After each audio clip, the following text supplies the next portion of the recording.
Hello everyone, my name is Steven Steele and welcome back to World of Tanks. Today we'll be doing a review of the AMX 1375. We got a long ass replay ahead of us and it's a light tank, so I'm not really gonna go over the armor, but those of you who haven't played it, basically the same as the AMX 1390 except for it uses a 75mm gun. Such French logic, very good.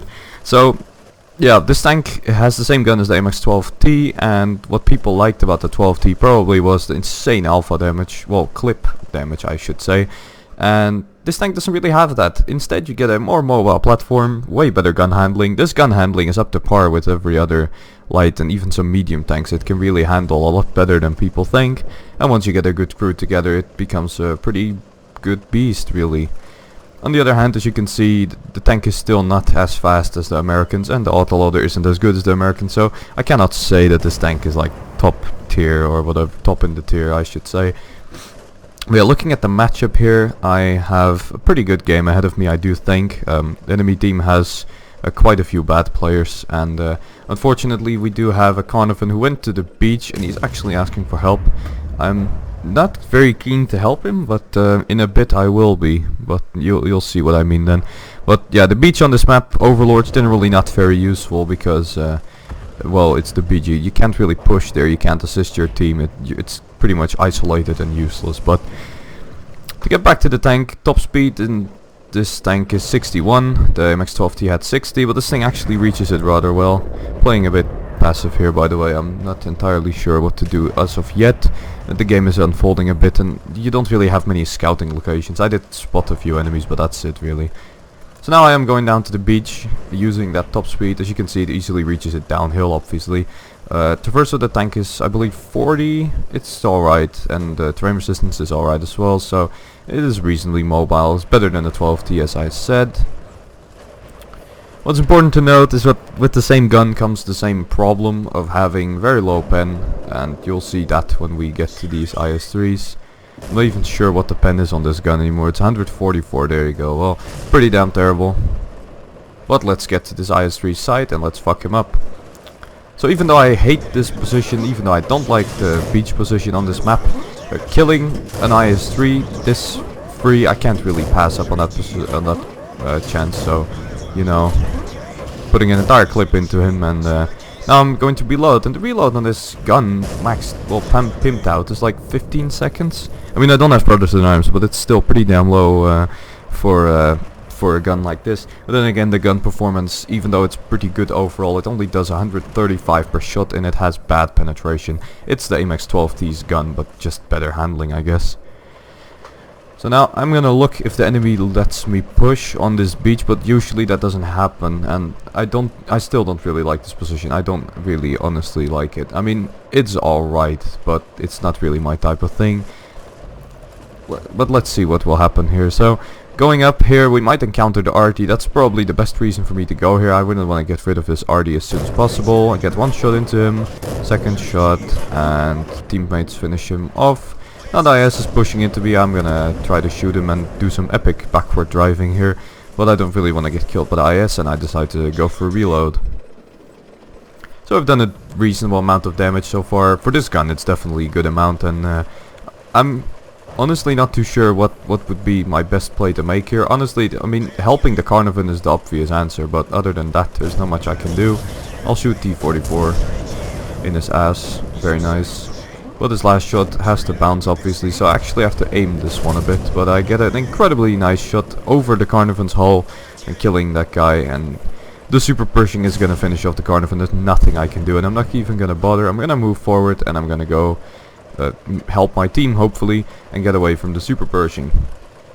We've done quite a lot of free damage, so I'm honestly not complaining, and I'm still quite healthy, so I can get to the cleanup late of the game, which is what every light tank with an autoloader is obviously very good at, and is what you need to kind of abuse. Like, don't go too aggressive, don't risk your tank completely for nothing, and then go actually do some good stuffs later when you need to clean up the enemy team. No matter how bad the gun, the potential of the autoloader is still there. That's one thing you need to understand. You can put out 6 shots with 2 seconds in between each shot. That is always going to be powerful. It doesn't matter how bad the penetration or the alpha damage. If the penetration is bad, you load gold. If the alpha damage is bad, well, a full clip is not going to have a bad alpha damage. This full clip does 810 damage. I mean, the alpha damage on this gun is shit, but combining all those shots together gives you quite a good total damage, really. That's what you need to understand in these type of small auto-loading vehicles. Ambushing tactics and getting the drop on people, especially towards this late stage when they try to clean up, getting to the back of them and killing them all. That is one of the most potent things you can do on this type of light tank. And this is not a shot you want to take. I don't even know what I was doing here. Maybe I was drunk when I played this, I don't know. The IS-6 side armor is not really gonna work out, especially when there's a building right there. I mean, as you can see, I cannot even see him properly. And the thing is, the T-25 I thought was gonna keep me from coming here, but the T-25 seems to be occupied with my heavy tanks. So I decided now is the time to get behind this IS-6. And he's the typical IS-6 driver, has absolutely no idea what's going on. He's just not even paying attention to what's behind him. I will get my free shots and kill him here. I mean, your penetration is shit, but when you're shooting the back of a tank, then you can obviously pen him easily. And that was the last 1 HP he had. Not very lucky, but I guess it doesn't really matter. So now I'm loading a clip of gold ammo. Another thing you need to pay attention to is that I have 5 shots right now, 5 AP ammo, and if I load that, I will only have 5 out of 6 shots, which means I'm actually wasting some of my reload time on a shot that I cannot put in there because I don't have ammo for it anymore. So need to remember to always keep count of your amount of ammo. And here you can see that the gun handling in these close quarters is actually quite alright, so that makes up a bit for the bad gun. But still, this tank is quite different from the AMX 12D. The 12D was clunky as all hell, but it had a pretty potent gun if you could make it work. This tank's like the other way around. It's not nearly as potent, but it has a pretty reasonable type of gun for aiming and stuff like that. And that last shot on the A44 was quite lucky with that one hitting him. I believe the cupola and like very weird angle, but going in for the cleanup here. I still have a lot of health, so I don't mind taking like a 240 damage shot. The problem is they have an IS, and if he shoots me in the face, I'm gonna lose 390. And if he high rolls me, I cannot do anything after that. I will have to play passive. I will have to stop doing what I'm doing with my light tank, which is obviously to be an annoying little shit driving around killing everybody. But maybe here we can get some good shots in. So again, I load my gold because I don't have enough standard shots to do load 6 proper shots anymore. IS and Super Pershing remaining. Not a big threat, but have to be quite careful that I don't get shot, because if both of them shoot me at the same time, I will die pretty much, so I have to be careful of that. This is just the last tactical play in your light tank. You do not want to take any shots. Even this late in the game, you can like die in 2 shots, which is kind of the problem with lights in general. But Super Pershing dies, so I have no more risk of going into IS. The equipment I run on this is binoculars, coated optics and ventilation. It's an autoloader, so you cannot actually mount the gun rammer, which is unfortunate, but it's whatever. You should be used to it on these type of autoloaders.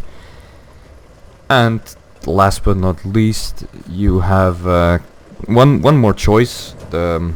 What is it?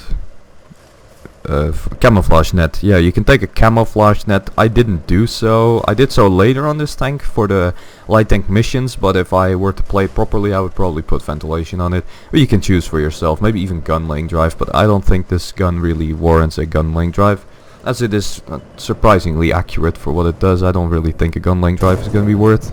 And this is what you should never do in your light tank. You rush forward and shoot unaimed shots, and now I am actually out of shots, so I have to wait for a bit to be reloaded. My friend might take the killer, but he's actually ammo racked, so he doesn't have to reload to do it, so I'll have to do it, I guess. And get behind him and finish him off. So, really nice game, showing off the power of a light tank autoloader. So here are the templates. We got ourselves an ace flanker, 1957 experience with the 50% increase for premium account. 2695 damage, which is pretty legit, and gives us top of the team. Pretty good result for us in general, and pretty good result for a light tank, even though this is not the type of play you would normally see on a light tank, but as I said, it's because of the autoloader, really, you can play like this. So as you can see, 1375 is still an alright tank, but it's not as great as the 12T because of the gun. Hope you guys all enjoyed this review. Hope you will sub and like the channel, and I will hopefully see you all in the next video.